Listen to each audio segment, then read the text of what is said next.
اس وقت کے مطابق بھارت میں چونکہ شناختی کارڈ رائج نہیں تھے، اس لیے کسی ہوٹل میں قیام کے لیے جو بھی نام اور پتہ لکھوایا جائے ہوٹل والوں کو قبول کرنا پڑتا تھا۔ انہیں تلاش کرنے کے لیے ہوٹلوں کے ویٹروں سے ہی صحیح معلومات مل سکتی تھیں۔ میں نے شمس کو کیسر کا حلیہ بتا کر اسے کہا کہ ہم دوبارہ ہوٹلوں میں جاتے ہیں اور تم آسامی زبان میں اس حلیے والے شخص کا دریافت کرو۔ دوسرے ہوٹل میں ہی میری یہ تدبیر کارگر ثابت ہوئی، اور ہوٹل کے بیرے نے بتایا کہ ایک کمرے میں اردو بولنے والے 3 مہمان ٹھہرے ہوئے ہیں، جن میں سے ایک کا حلیہ بالکل ویسا ہی ہے جیسا آپ نے بتایا ہے، اور یہ تینوں مہمان اس وقت اپنے کمرے میں موجود ہیں۔ میں اور شمس پہلی منزل کے اس کمرے کی طرف گئے، اور میں نے آہستہ سے 2 بار اسی انداز سے دستک دی جیسے گورکھپور میں دیا کرتا تھا۔ دروازہ کیسر نے کھولا۔ مجھے دیکھ کر اس کی باچھیں کھل گئی، اور کافی دیر تک ہم ایک دوسرے سے بغل گیر رہے۔ کیسر مجھے اور شمس کو کمرے میں لے گیا۔ اس کے ہمراہ جو 2 ساتھی ٹھہرے ہوئے تھے، انہوں نے دہلی میں 26 جنوری اور گورکھپور کے مشنوں میں حصہ لیا تھا۔ وہ دونوں بھی مجھے لالا جان کہتے ہوئے لپٹ گئے۔ یقین جانیے، ان کے گلے ملنے اور خیریت پوچھنے میں اتنا خلوص تھا کہ میری آنکھیں بھر آئیں۔ اپنوں نے تو مجھے ہمیشہ دکھ ہی دیے تھے، خلوص ملا تو ان بھارتی مسلمانوں میں جن کا میرے ساتھ صرف ایک ہی ذہنی تعلق تھا، اور وہ تھا بھارتی ہندوؤں سے اپنی ہزیمت کا بدلہ لینا۔ کیسر کی تو مارے خوشی کے بری حالت تھی۔ اس نے اپنے دونوں ساتھیوں کو کہا کہ باقی سب ساتھیوں کو جو دوسرے ہوٹلوں میں ٹھہرے ہوئے تھے یہاں لے آئے۔ ادھر شمس سے میں نے کہا کہ قافلے کے باقی ہمراہیوں کو لے کر ان ہوٹلوں میں ٹھہرائے جہاں دہلی کے لڑکے ٹھہرے ہوئے تھے۔ نمبر 2 ان کا ایڈوانس کرایہ جمع کروا دے، اور وہ نمبر 2 کو اسی ہوٹل میں لے آئے۔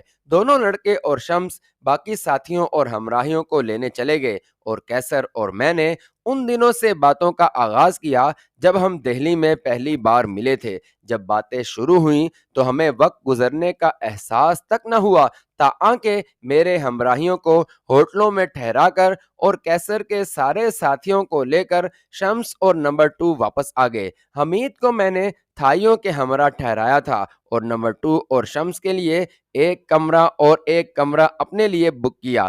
قارئین کو میری اور کیسر کی ماضی کی باتوں سے کوئی دلچسپی نہ ہوگی، اس لیے قصہ مختصر کرتے ہوئے عرض کرتا ہوں کہ ہم پو پھٹنے تک باتیں کرتے رہے۔ آئندہ سفر کے لیے یہ فیصلہ ہوا کہ شمس اور حمید یہاں کالا دان سے ہی خچروں اور مزدوروں کا انتظام کرنے کی کوشش کریں گے، اور 3 روز یہاں قیام کرنے اور ضروری تیاری کرنے کے بعد ہم اپنے آئندہ سفر کا آغاز کریں گے۔ کالا دان میں کیسر کو جب میں نے یہ بتایا کہ بھارت اور نیپال میں اپنے 3.5 سالہ قیام اور بھارتی انٹیلیجنس اور افواج کا غرور توڑنے کے بعد جب میں پاکستان پہنچا تو مجھے اتنی مالی دشواریوں میں مبتلا کیا گیا کہ میں نے مجبور ہو کر ایک دوست کے ہوٹل میں ملازمت کر لی، اور مالی دشواریوں کے باعث ہی میں نے اس مہم کو سر کرنے کی حامی بھری ہے تو وہ سر پیٹ کر رہ گیا۔ بھائی جان، آپ نے تو اپنی حب الوطنی کے باعث بغیر کسی لالچ کے سر پر کفن باندھ کر اپنے وطن اور اسلام کی خدمت کی، اور جتنا روپیہ بھی حاجی مستان اور یوسف پٹیل نے آپ کو دیا وہ سب آپ نے کھٹمنڈو میں ضرورت مند مہاجرین میں بانٹ دیا، لیکن اپنی جو حالت آپ نے بتائی ہے اس کا تو ہم کبھی سوچ بھی نہیں سکتے تھے۔ حاجی مستان اور یوسف پٹیل ابھی زندہ ہیں، اور مجھے یقین ہے کہ جس قدر وہ آپ کی عزت اور توقیر کرتے ہیں، اگر آپ انہیں ذرا سا اشارہ بھی کر دیں تو آپ کے قدموں میں روپوں کا ڈھیر لگا دیں گے۔ کیسر نے میری دلجوئی کرتے ہوئے کہا، کیسر، میں نے جو کچھ بھی کیا وہ میرا فرض تھا۔ ہم سب اپنے وطن اور ملک سے اپنے مفاد کے لیے مانگتے ہیں، لیکن ہم اپنے وطن کو کیا دیتے ہیں؟ محض نفرتیں اور شکوے شکایت۔ میں نے پاکستان کی جو بھی خدمت کی ہے وہ کسی عوضانے یا بدلے میں کچھ پانے کے لیے نہیں، بلکہ صرف اس ذلت اور خفت کو مٹانے کے لیے تھی جو سقوط ڈھاکہ کے باعث ہمیں ملی، اور میری خدمت اس سمندر میں ایک قطرے کے برابر ہے جو ہزار لاکھوں پاکستانیوں نے اپنے وطن کی عزت اور حرمت کے لیے اپنی جانوں کے نذرانے دے کر کی ہے۔ میں تو آج بھی زندہ سلامت تمہارے سامنے موجود ہوں۔ ذرا ان لاکھوں جانوں کے نذرانے دینے والوں کے متعلق سوچو جو خود مٹ کر اپنے وطن کو دائمی بقا دے گئے۔ جہاں تک میری مالی دشواریوں کا تعلق ہے تو میں نے آج تک کسی انسان کو نہیں بلکہ صرف اللہ کو رزاق مانا ہے۔ جو روزی میرے مقدر میں لکھ دی گئی ہے وہ مجھے ہر حالت میں ملے گی۔ یہی میرا یقین، اعتماد اور زندگی گزارنے کا اصول ہے۔ تم جیسے جانثار دوستوں کی بے لوث محبت کیا کوئی کم دولت ہے؟ میں تم سب دوستوں اور ساتھیوں کی محبت کو دنیاوی مال و دولت سے بدرجہ قیمتی سمجھتا ہوں۔ میرے ایک ٹیلی فون کرنے پر تم سب بھارت کے اس کونے تک آ گئے ہو اور میرے ساتھ اس جان جوخم مہم میں جانے کو تیار ہو۔ کیا تمہارا خلوص اور محبت کسی دنیاوی دولت سے کم ہے؟ میں نے کیسر کو لاجواب کر دیا تو وہ بولا، بھائی جان، ہم اپنے ساتھ صرف ایک ریوالور، 2 درجن مقامی دستی بم اور خنجر ہی لا سکے ہیں۔ انہیں تو ہم نے چھپا لیا تھا، اگرچہ بڑا اسلحہ بھی مہیا تھا، لیکن راستے کی چیکنگ کے باعث نہ لا سکے۔ کیا یہ اسلحہ کافی ہوگا یا ہم کسی فوجی چوکی پر اچانک حملہ کر کے ان کا اسلحہ چھین لیں؟ میں نے جواب دیا، فی الحال تو ہمارے پاس کافی اسلحہ ہے، اگر مزید کی ضرورت پڑی تو یہ بھی کر لیں گے۔ میرے پاس سائیڈ آرمز کے علاوہ دستی بم بھی ہیں اور 2 سب مشین گنز بھی۔ میرے ہمراہی تھائیوں میں سے چند کے پاس آٹومیٹک رائفلیں ہیں۔ میں موقع ملتے ہی ان سے یہ رائفلیں لے کر تمہیں دے دوں گا۔ مجھے یہ بتاؤ کہ تمہارے کتنے ساتھی یہ رائفلیں بخوبی استعمال کر سکیں گے؟ میں نے بھارت میں مسلمانوں کی مخدوش حالت دیکھتے ہوئے 2-3 فوجی چوکیوں سے اسلحہ چھینا تھا اور اپنے ساتھیوں کو یہ اسلحہ چلانے کی کافی مشق بھی کروائی ہے۔ آپ یقین رکھیے کہ موقع آنے پر میرے ساتھی آپ کو مایوس نہ کریں گے۔ کیسر نے اپنے ساتھیوں کی کارکردگی کا یقین دلایا۔ کالا دان میں 3 روز کے قیام کے دوران ہمیں کوئی مزدور یا خچر نہ ملے۔ سب نے یہی کہا کہ دیموگری میں ہی ہمیں یہ سب مل سکیں گے۔ کالا دان میں 3 روز قیام کرنے اور شمس سے آئندہ سفر کی مفصل معلومات لینے کے بعد چوتھے روز صبح ہم دیموگری کے لیے روانہ ہوئے۔ کیسر اور اس کے ساتھیوں کے باعث ہماری نفری کی کمی تو پوری ہو گئی، لیکن جیپوں پر بیٹھنے کی گنجائش کم ہو گئی۔ میں نے 4 جیپوں پر کیسر کے ساتھیوں کو اس طرح بانٹ کر بٹھا دیا کہ تھائیوں کی تعداد ان سے بڑھنے نہ پائے۔ ادھر کیسر نے میری جیپ چلانے کی ذمہ داری بانٹ لی۔ کالا دان سے ہی سب نے گرم مفلر، دستانے اور جیکٹیں خریدیں، کیونکہ ہمیں اب بھارت اور بنگلہ دیش کے درمیانی پہاڑی سلسلے کو عبور کرنا تھا۔ راتوں کو راستے میں پڑاؤ کرتے ہوئے تیسرے روز بعد دوپہر ہم دیموگری پہنچے۔ یہاں شمس نے اپنا کمال دکھایا اور ایک ہندو مہاجن سے ہماری 4 جیپیں رہن رکھ کر معمولی رقم قرض لینے کی بات کی۔ مہاجن جیپیں دیکھ کر مطلوبہ رقم دینے پر فوری راضی ہو گیا۔ شرط یہ تھی کہ مہاجن 3 ماہ کے لیے روپیہ قرض دے گا اور جیپوں کو ہرگز استعمال نہیں کرے گا۔ 3 ماہ تک اگر اسے اصل اور سود واپس نہ ملا تو 4 جیپیں اس کی ملکیت ہو جائیں گی۔ ہمارا اصل مقصد جیپوں کو محفوظ رکھنا تھا، ورنہ قرض کی ہمیں قطعاً ضرورت نہ تھی۔ چنانچہ خچروں اور مزدوروں کا انتظام کر کے ہم نے 4 جیپیں مہاجن کے گودام کے کمپاؤنڈ میں کھڑی کر دیں اور ان کے ڈسٹریبیوٹر اور گورنر نکال کر اپنے پاس رکھ دیے تاکہ ہماری غیر موجودگی میں جیپیں چلانے کا امکان نہ رہے۔ فالتو پیٹرول کے ڈبے مہاجن نے گودام میں رکھوا دیے۔ کالا دان سے دیموگری تک کا سفر تو ہم نے بغیر کسی بڑی دشواری کے طے کیا تھا۔ ہمارے اصل مصائب اور سفری صعوبتیں دیموگری سے شروع ہوئیں۔ خچروں، پیدل اور مزدوروں کے ساتھ پہاڑی سلسلے پر پیچ و خم کھاتی تنگ پگڈنڈیوں، گہری کھائیوں جن کے آخری سرے شاید پاتال کی گہرائیوں سے ملے ہوئے تھے، یخ بستہ ہواؤں کے تھپیڑے نہ صرف اپنی تندہی سے ہمیں ہلا دیتے تھے بلکہ ہڈیوں تک میں سرایت کر جاتے تھے۔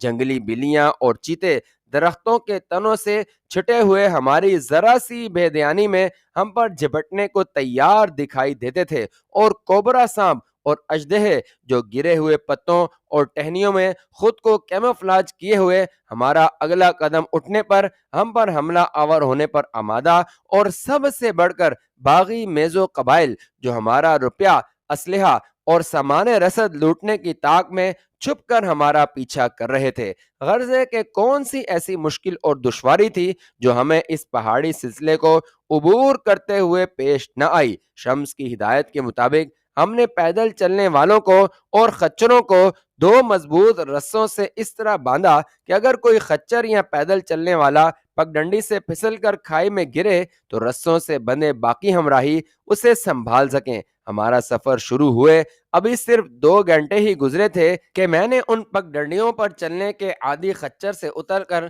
پیدل چلنے کو ترجیح دی۔ شمس کے سوا کیسر اور اس کے ساتھی بھی پیدل چل رہے تھے۔ مجھے اپنے پاؤں اور ٹانگوں پر تو بھروسہ تھا، لیکن خچر کی نپی تلی چال کے باوجود میں بہت انسیف اور انکمفرٹیبل محسوس کر رہا تھا۔ علاوہ ازیں کیسر اور اس کے ساتھیوں کے لیے بھی سفر کا یہ انداز بالکل انوکھا اور نیا تھا۔ صرف میرے ساتھ اپنے خلوص اور وعدے کو نبھاتے وہ میرا ساتھ دے رہے تھے، لہٰذا میں نے بھی رسے کو اپنی کمر کے گرد باندھا اور ان کے ساتھ پیدل چل پڑا۔ خچر اور مزدور ہمارے آگے جا رہے تھے اور تھائی ہمارے پیچھے۔ میں نے سفر شروع کرنے سے پہلے ہی تھائیوں سے 3 آٹومیٹک رائفلیں لے کر کیسر اور اس کے 2 ساتھیوں کو دے دی تھیں۔ قافلے کے تمام افراد کو میری جنرل ہدایات یہ تھیں کہ ہم حتی الامکان کوشش کریں گے کہ بغیر کسی سے مقابلہ کیے اپنا سفر جاری رکھیں، اس لیے کوئی بھی فائر آرم استعمال نہیں کرے گا۔ اگر کسی سے مد بھیڑ ہو جائے تو میں معاملہ سلجھانے کی کوشش کروں گا، اور اگر کوئی بھی تدبیر کام نہ آئی تو پہلا فائر میں کروں گا۔ پھر ان سب کو اجازت ہوگی کہ چن چن کر اپنے مد مقابل کو ختم کریں۔ مجھے سفر کے آغاز سے ہی محسوس ہو رہا تھا، یا یہ میری چھٹی حس تھی کہ جو مجھے خبردار کر رہی تھی کہ غیر محسوس طریقے سے ہمارا پیچھا کیا جا رہا ہے۔ پگڈنڈی کے ایک جانب تو گہری کھائی تھی اور دوسری طرف بلند پہاڑ جن پر گھنے درخت اگے ہوئے تھے۔ میں نے 1-2 بار کیسر کو کہا بھی کہ مجھے ایسا محسوس ہو رہا ہے کہ پہاڑ کے درختوں کی اوٹ میں چھپ کر ہمارا پیچھا کیا جا رہا ہے۔ ہمیں کئی بار سوکھے پتوں پر چلنے کی نمایاں آوازیں آئیں اور 2-3 بار تو چھوٹے پتھر لڑکتے ہوئے پگڈنڈی پر آن گرے۔ ہم پیدل چلنے والوں کی نگاہیں بیک وقت درختوں پر جنگلی بلیوں اور چیتوں کے علاوہ سانپوں اور اژدہوں کو بھی تلاش کر رہی تھی جو پگڈنڈیوں کے پتھروں کے نیچے اور قریبی درختوں سے چمٹے رہتے تھے۔ شمس نے مجھے بتایا تھا کہ خچروں کی حس انسانوں سے بہت بڑھ کر ہوتی ہے، اور وہ خطرے کی بو پاتے ہی ہنہنانے لگتے اور آگے بڑھنے سے رک جاتے ہیں۔ شمس نے ہی دیموگری میں کہا تھا کہ اگر ہمارا سفر بغیر کسی رکاوٹ کے جاری رہا تو ہم شام ڈھلنے تک اس پہاڑ کی بلندی طے کر کے ڈھلوان میں ایسی جگہ پر پہنچ جائیں گے جہاں رات کے لیے کیمپ کیا جا سکتا تھا۔ ڈھلوان کے ساتھ ہی پہاڑ کا وہ سلسلہ شروع ہو جاتا ہے جو بھارت اور بنگلہ دیش کے درمیان سرحد ہے۔ نقشے کے مطابق دیموگری سے رانگا ماٹی کا فاصلہ تقریباً 150 کلومیٹر تھا، لیکن پہاڑی راستوں اور پرپیچ پگڈنڈیوں کے باعث یہ راستہ دگنا بڑھ جاتا ہے۔ میں اسی بارے میں سوچ رہا تھا کہ جیسے تیسے ہم رانگا ماٹی پہنچ تو جائیں گے، لیکن واپسی کے سفر میں رانی، اس کے لڑکے اور جواہرات کے ہمراہ یہ راستہ ہم سب کے لیے قطعی غیر محفوظ ہوگا۔ اچانک ہی ایک تھائی کی چیخ اور خچروں کے ہنہنانے کی آوازیں آئیں۔ تھائی ہمارے پیچھے اور خچر آگے تھے۔ بیک وقت رسوں سے خود کو آزاد کر کے کیسر آگے اور میں پیچھے کی طرف بھاگا۔ ایک تھائی پر جو قافلے کے بالکل آخر میں تھا، ایک چیتے نے درخت پر سے جست لگا کر حملہ کر دیا تھا۔ چیتا ابھی پوری طرح سے جوان بھی نہیں تھا، اس کے جست لگانے کے زور سے تھائی گر پڑا تھا اور دونوں ایک دوسرے سے گتھم گتھا ہو رہے تھے، اور دوسرے تھائی اپنے خنجروں سے چیتے کو مسلسل ضربات لگا رہے تھے۔ تھوڑی دیر میں ہی چیتا زخموں سے نڈھال ہو کر نیم مردہ حالت میں تھائی سے الگ ہو گیا۔ اب تھائیوں نے پوری طاقت سے کئی خنجر اسے مارے اور وہ سسکتا ہوا دم توڑ گیا۔ حملے کا شکار تھائی تھوڑی دیر میں ہی اٹھ بیٹھا۔ چیتے کے پنجوں کی چند گہری خراشوں کے سوا اسے کوئی زخم نہیں آیا تھا۔ نمبر 2 اس کی مرہم پٹی کے لیے فرسٹ ایڈ باکس لے آیا۔ اب میں آگے کی طرف بھاگا جہاں خچر ہنہنا رہے تھے۔ ایک خچر پگڈنڈیوں پر گرا گہری سانسیں لے رہا تھا۔ کیسر نے بتایا کہ ایک تیر اس کی گردن میں پیوست تھا جسے اس نے نکال دیا ہے۔ تیر کا زخم زیادہ گہرا نہیں تھا۔ ہم خچر کو کھڑا کرنے کی کوشش ہی کر رہے تھے کہ وہ مر گیا۔ تیر یقیناً زہر میں بجھا ہوا تھا۔ میرا خدشہ صحیح نکلا کہ چھپ کر ہمارا پیچھا کیا جا رہا تھا۔ زہریلے تیر میزو قبائل کے وہ لوگ استعمال کرتے تھے جو اس قبیلے کی نگرانی اور سامان خورد و نوش کا انتظام کرتے تھے، ورنہ حکومت اور فوج سے لڑنے والوں کے پاس جدید اسلحہ ہوتا تھا۔ میں نے حمید کو کہا کہ چند تھائیوں کو لے آئے تاکہ وہ مردہ خچر کا سامان دوسرے خچروں پر لاد دیں۔ سامان ابھی دوسرے خچروں پر لادا ہی جا رہا تھا کہ مجھے پھر سوکھے پتوں پر چلنے کی آواز آئی۔ میں نے کیسر کو اشارہ کرتے ہوئے اپنی سب مشین گن سے بغیر شست لیے آواز کی طرف فائر کیا۔ میرے فائر کرنے کے ساتھ ہی سارے تھائیوں اور کیسر کے ساتھیوں نے اسی جانب مسلسل فائر کرنے شروع کر دیے۔ ہمارا قافلہ کم از کم 40 فٹ کی لمبائی میں پھیلا ہوا تھا، کیونکہ ہم کبھی پگڈنڈیوں کے تنگ ہونے کے باعث سنگل فائل میں چل رہے تھے۔ فائروں کے ساتھ ہی کئی چیخیں سنائی دیں اور 5 کالے رنگ کے آدھے ننگے میزو لڑکتے ہوئے پگڈنڈیوں پر آن گرے۔ ان 5 زخمیوں میں ایک جوان عورت بھی تھی۔ ہمارا فائر ابھی جاری تھا کہ اسی حلیے کے 2 آدمی اپنی کمانیں اور ترکش اپنے اوپر اٹھے ہاتھوں میں لیے ہمارے سامنے آئے اور ترکش اور کمانیں ہمارے قدموں میں پھینک کر سجدہ ریز ہو گئے۔ زخمی میزوں کے ترکش اور کمان ابھی تک ان کے ہاتھوں میں ہی تھے۔ یہ دونوں اونچی آوازوں میں مسلسل کچھ کہے جا رہے تھے جو خاک بھی ہمارے پلے نہ پڑا۔ دیموگری کا ایک مزدور ان کی زبان سمجھتا تھا۔ میں نے اسے بلوایا۔ یہ دونوں میزوں چلا چلا کر کہہ رہے تھے کہ ان کا مقصد ہمیں ہلاک کرنا نہ تھا، بلکہ وہ صرف ہمارا سامان ہم سے چھیننا چاہتے تھے۔ زخمی میزوں کراہ رہے تھے اور ان کی کمانیں، ترکش اور بھالے ان کے ساتھ ہی پڑے تھے۔ دونوں میزوں بار بار پہاڑی کی طرف دیکھتے۔ شک پڑنے پر میں نے یوں ہی کہا کہ تمہارے جو ساتھی ابھی تک سامنے نہیں آئے انہیں بھی بلوا لو تاکہ تمہارے زخمی ساتھیوں کو لے جا سکیں۔ دونوں میزوں نے آپس میں کھسر پھسر کی اور زوردار آواز میں کچھ کہا۔ چند لمحوں میں ہی 2 مرد اور ایک عورت گھنے درختوں سے نکل کر پتھروں کو پھلانگتے نیچے آ گئے۔ ان کی آنکھوں سے ہمارے خلاف نفرت کی چنگاریاں نکل رہی تھیں۔ عورت تو ایک زخمی مرد کے پاس چلی گئی اور زور زور سے کچھ بولنے لگی۔ وہ مرد شاید اس کا شوہر یا بھائی تھا اور وہ یقیناً ہمیں کوس رہی تھی۔ میں ابھی ان کے متعلق کچھ فیصلہ نہ کر پایا تھا کہ کیسر بولا، اگر ان میں سے ایک بھی زندہ اپنے قبیلے میں چلا گیا تو پھر ہماری خیر نہیں۔ زہر میں بجھے تیروں سے ہم سب کو ہلاک کر دیا جائے گا۔ میرے ذہن میں بھی یہ تھا کہ ان کو چھوڑ دینے کا مطلب ہوگا کہ یہ اپنے قبیلے سے کمک لے کر ہم سے راستے میں پھر بھڑ جائیں۔ کیسر کی بات نے مجھے فیصلہ کرنے میں مدد دی۔ میں نے کیسر کو کہا کہ سب کو ختم کر دیتے ہیں، اس طرح ان کے قبیلے والوں کو بتانے کے لیے کوئی نہیں ہوگا کہ ان کو کس نے ہلاک کیا۔ یہ کہتے ہوئے میں نے اپنا ریوالور نکالا۔ ادھر کیسر اور اس کے ساتھیوں نے اپنی رائفلیں سیدھی کی۔ اس سے پہلے کہ کسی کی سمجھ میں کچھ آئے ہم نے 15-20 گولیاں چلائیں اور 5 زخمی اور ان کے 5 ساتھی گولیوں کی اس بوچھاڑ سے ختم ہو گئے۔ میں نے تھائی ہمراہیوں کو کہا کہ ان کے تیر، کمان اور بھالے اٹھا لیں۔ ہمارے پاس پیٹرول تو تھا نہیں کہ ناشوں کو جلا دیتے، اس لیے پگڈنڈی کی دوسری طرف گہرے کھڈ میں ان کی ناشیں لڑکا دیں۔ ان 10 افراد کی ہلاکت ہم سب کے دل پر بوجھ بن گئی تھی۔ دوسروں کے متعلق تو میں کچھ نہیں کہہ سکتا۔ اپنے دل کو میں نے یہ سوچ کر سمجھایا کہ ہم پر حملے میں پہل انہوں نے کی تھی۔ یہ ایسی جگہ تھی کہ ہم نہ تو انہیں قیدی بنا سکتے تھے اور نہ ہی زخمیوں کی دیکھ بھال کر سکتے تھے، اور انہیں زندہ چھوڑنے کا مطلب تھا ہماری اپنی موت۔ یہ چاہے طفل تسلی ہی تھی، لیکن پھر بھی دل کو کچھ سنبھالا مل گیا۔